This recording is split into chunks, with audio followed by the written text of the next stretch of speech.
khususnya di black box testing dan juga white box testing.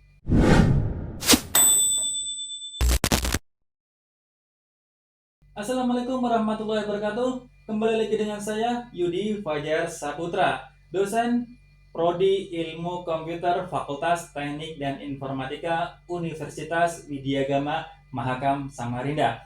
Pada video kali ini saya akan membahas mengenai proses testing, khususnya di black box testing dan juga white box testing. Oke, mari kita bahas. Kita harus tahu ada dua hal yang dalam testing itu yang pada umumnya pendekatan, yaitu yang pertama yaitu black box testing dan juga white box testing. Ini yang harus kalian lakukan ketika kalian sudah melaksanakan atau merancang atau membangun aplikasi atau software. Nah, maka dari itu kita akan membahas satu-satu dari black box maupun white box testing. Kita mulai dari pertama yaitu black box testing. Nah, di mana konsep black box testing ini ya itu kalian harus tahu yaitu berbasis fungsionalitas. Ya, ini adalah hanya fokus pada output yang dihasilkan oleh perangkat lunak ketika diberi input. Nah, jadi ini black box testing itu melihat fungsi apa enggak sistem yang sudah kita buat, fungsi apa enggak aplikasi yang sudah kita bangun. Terus yang kedua, tidak memerlukan akses ke source code, yang mana itu tidak perlu programmer yang melakukan testingnya. Bisa digunakan oleh beberapa user, yang artinya tidak perlu melihat source code atau kode sumber atau istilahnya atau codingnya. Terus yang ketiga, fokus pada pengguna akhir. Jelas ini adalah penguji yang mengevaluasi perangkat lunak dengan sudut pandang oleh pengguna akhir, di mana pengguna akhir itu melihat ini bisa dipakai atau tidak. Nah, itu adalah konsep black box testing. Ada beberapa teknik yang dilakukan untuk black box testing ya. Kita akan membahas mengenai itu. Yaitu yang pertama adalah equivalence partitioning. Ini yaitu konsep dengan membagi data uji ke dalam beberapa kelas yang sama atau mirip. Nah, ini artinya nanti tidak perlu melakukan hal-hal yang lagi karena sama atau mirip kelas yang akan ditesting. Yang kedua adalah boundary value analysis. Ya, ini adalah teknik yang boundary value analysis ini fokus pada pengujian batas dari data input saja.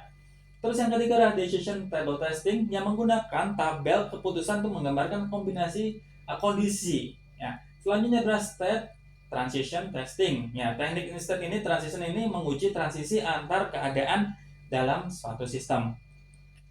Oke, selanjutnya yang terakhir adalah use case testing. Ya, ini adalah konsep untuk menguji perangkat lunak berdasarkan skenario pengguna oleh end user. Nah, ini adalah beberapa teknik yang dilakukan oleh black box testing. Kita ambil contoh. Ya, ketika kita melakukan aplikasi perbankan, ya tester mungkin menguji fungsionalitas seperti login, transfer dana, dan pembayaran tagihan. Nah, black box testing ini dapat menguji apakah pengguna dapat masuk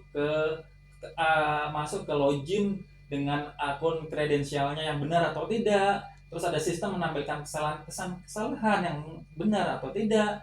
Dan juga ada yang transfer dana berhasil atau enggak. Kita lebih jauh lagi contohnya yaitu ketika kalian mengakses pada Widyagama. Ya, pada Widyagama kalian akses dulu login.